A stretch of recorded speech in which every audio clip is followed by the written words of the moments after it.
I was a freshman at a college in the United States. My dorm was located on the edge of campus, and it was a bit of a walk to get to the main buildings.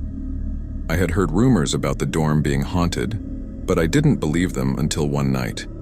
It was a Friday night, and I was studying in my room. I heard a knock on my door, and when I opened it, there was no one there. I shrugged it off and went back to my studies.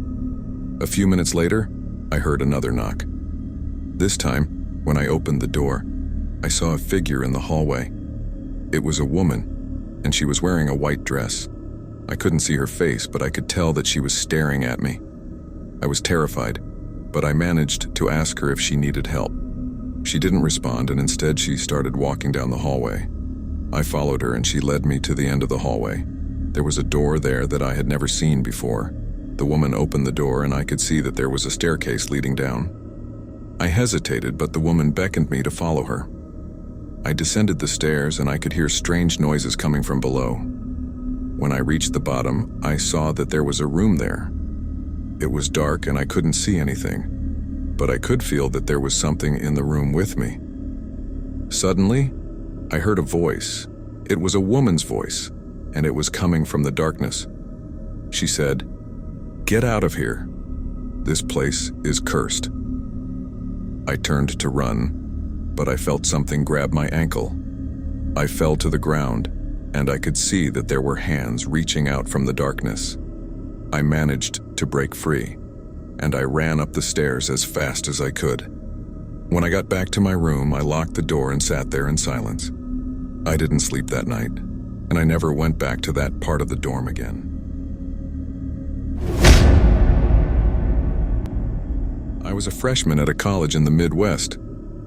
I had heard rumors about the dormitory I was assigned to, but I didn't think much of it. The building was old, but it had been renovated recently.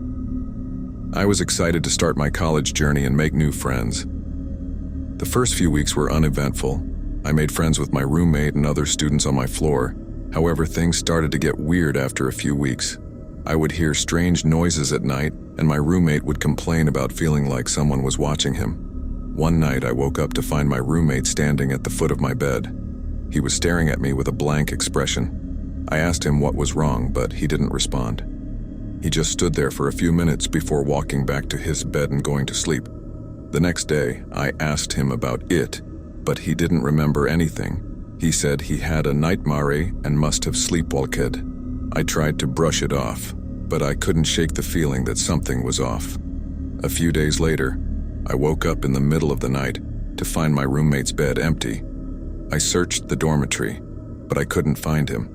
I reported him missing to the campus police, and they launched a search party. After a few hours, they found him in the basement of the dormitory. He was sitting in a corner, staring at the wall. He was unresponsive and wouldn't talk to anyone. They took him to the hospital, but the doctors couldn't find anything wrong with him. Things only got worse from there. Other students started to report strange occurrences in the dormitory. They would hear footsteps in the hallway at night, and some claimed to have seen a figure standing at the end of their bed. The college administration tried to downplay the rumors, but they couldn't ignore them for long. They hired a paranormal investigator to look into the matter. He discovered that the dormitory was built on the site of an old mental hospital. The hospital had been shut down after reports of abuse and neglect. The investigator claimed that the spirits of the patients still haunted the building. He said that they were angry and wanted revenge for the way they had been treated.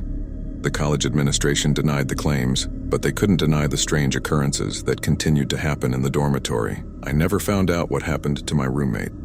He dropped out of college and disappeared. I transferred to another college the next semester.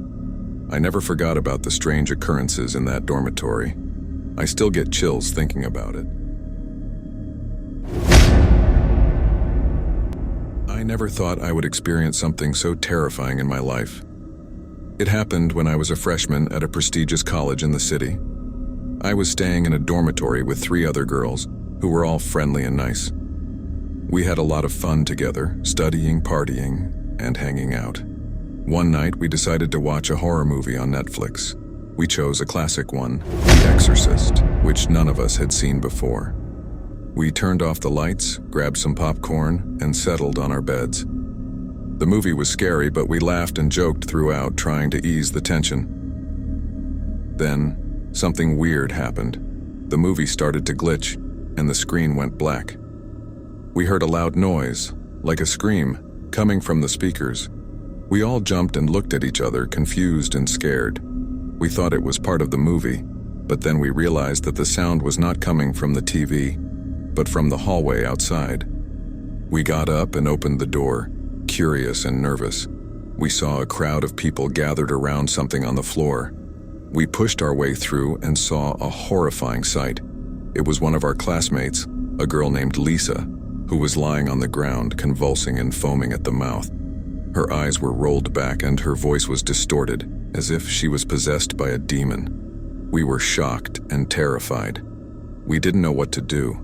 Some people tried to help her, while others ran away screaming. We heard sirens and saw paramedics rushing in. They lifted her up and put her on a stretcher. They said she had a seizure, and they needed to take her to the hospital. We followed them outside, still in disbelief. We saw Lisa's roommate, who was crying and shaking.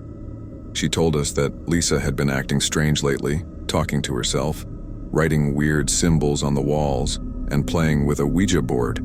She said she tried to stop her, but Lisa wouldn't listen. She said she was trying to contact the spirit world, and that she had made a terrible mistake. We didn't know what to think. Was it a coincidence? Or was it something more sinister? Was Lisa really possessed by a demon, or was it just a medical condition? We never found out the truth. Lisa never came back to the dorm. We heard she was transferred to a mental institution, where she remained until this day.